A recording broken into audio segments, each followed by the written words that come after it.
안녕하세요. 11월 11일 큐티 가이드 시작하도록 하겠습니다.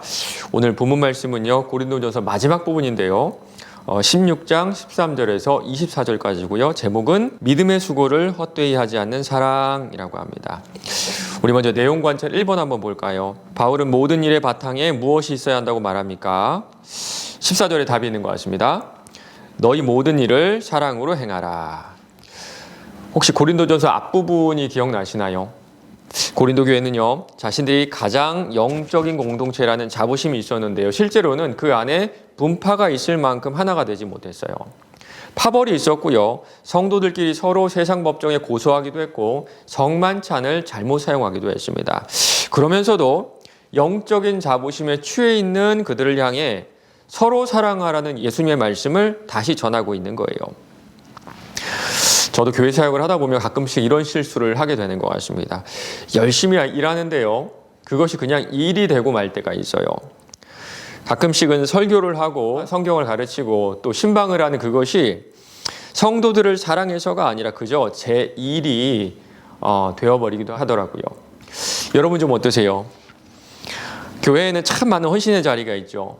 교사로, 또 식당 봉사로, 또 주차 봉사로, 헌금위원으로, 또 성가대로 많은 분들이 열심을 가지고 봉사를 하고 계세요. 그런데 그 봉사 가운데, 헌신 가운데 사랑이 있으신가요? 주님을 향한 사랑뿐만이 아니라 여기서 말씀하고 있는 건 성도들을 향한 사랑인데요. 성도들을 향한 사랑으로 여러분은 지금 맡은 사역을 감당하고 계신가요? 아마 여러분도 가끔씩은 그저 일이 되어버리기도 하셨을 겁니다.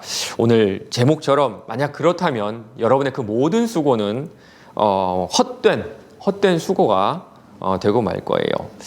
이런 우리들에게 바울이 다시 일깨워주는 것 같습니다. 모든 일에 사랑으로 하세요. 모든 일에 사랑으로 하세요. 사랑으로 하지 않는다면 그 모든 것은 다 헛된 수고가 될 겁니다. 이제 코로나가 끝나고 다시 교회가 정상적으로 이렇게 운행이 될 때 정말 그때는요, 맡겨주신 모든 일을 사랑으로 감당하게 해달라고 여러분 기도로 준비하시기 바랍니다. 내용 관찰 2번, 3번은요 같이 보시면 좋을 것 같아요. 2번은요, 바울은 스데바나의 가정에 대해 어떻게 소개하고 있습니까? 라는 질문이고요. 3번은요, 스데바나와 브드나도, 아가이고는 바울에게 어떤 사람들이었습니까? 라는 질문이죠. 먼저 15절 16절입니다. 형제들아, 스데바나의 집은 곧 아가야의 첫 열매요 또 성도 섬기기로 작정한 줄을 너희가 아는지라. 내가 너희에게 권하노니 이 같은 사람들과도 함께 일하며 수고하는 모든 사람에게 순종하라. 스데바나는요, 고린도 교회를 책임지고 있는 핵심 인물이었습니다. 아가야라는 지방의 첫 회심자였고요. 특별히 바울이 세례를 베푼 유일한 가정이었어요. 1장 16절입니다.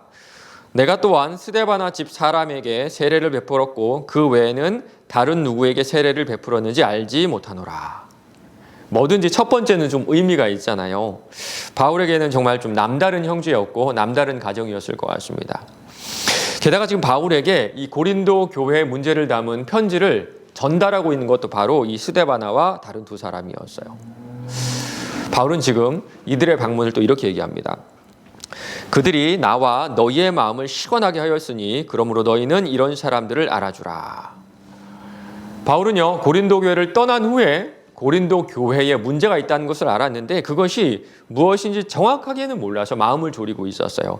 그런데 마침 스데바나와 다른 두 사람이 바울을 찾아와서 그 문제들이 무엇인지 속 시원하게 지금 알려주고 있는 겁니다. 그리고 스데바나는요, 교회의 리더였지만 독불장군처럼 마치 제왕처럼 카리스마적으로 교회를 이끄는 그런 사람은 아니었던 것 같아요.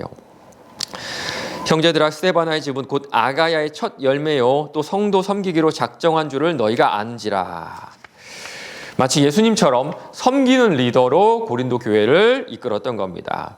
바울은요, 고린도 교회 성도들에게 이런 스데바나를 마음으로 그 리더십을 존중하라고 말하고 있어요. 우리 그 다음 4번 연구와 묵상 질문으로 넘어가 볼까요? 바울이 성도 간의 교제에서 중요하게 생각하는 관점을 찾아 묵상해 봅시다 라는 질문인데요. 우리 16절에서 18절 그리고 20절, 22절에 힌트가 있다고 나오죠. 여러분 찾아보셨나요? 저는요, 이 가운데 성도들 간에 서로 무난하다라는 그 부분을 찾아봤는데요. 이 무난하다라는 말을 찾아보니까 찾아가거나 혹은 편지로 인사 그 이상의 교제를 하는 것을 무난하다라고 설명하고 있더라고요. 요즘에 이게 참 그립죠.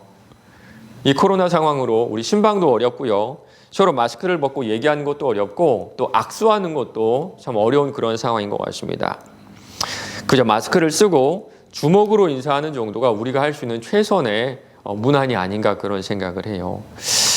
정말로 자유롭게 문안하는 것이 서로에게 얼마나 큰 위로였고 또 기쁨이었는지 깨닫게 되는 그런 시간인 것 같습니다. 그런데 이런 상황 가운데서도 우리는 서로 문안이 필요해요.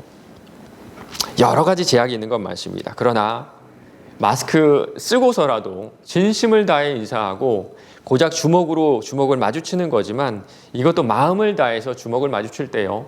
이 마스크를 넘어선 위로와 관심이 우리 서로에게 전해질 거라고 생각을 합니다. 마지막은요. 삶의 적용 부분인데요.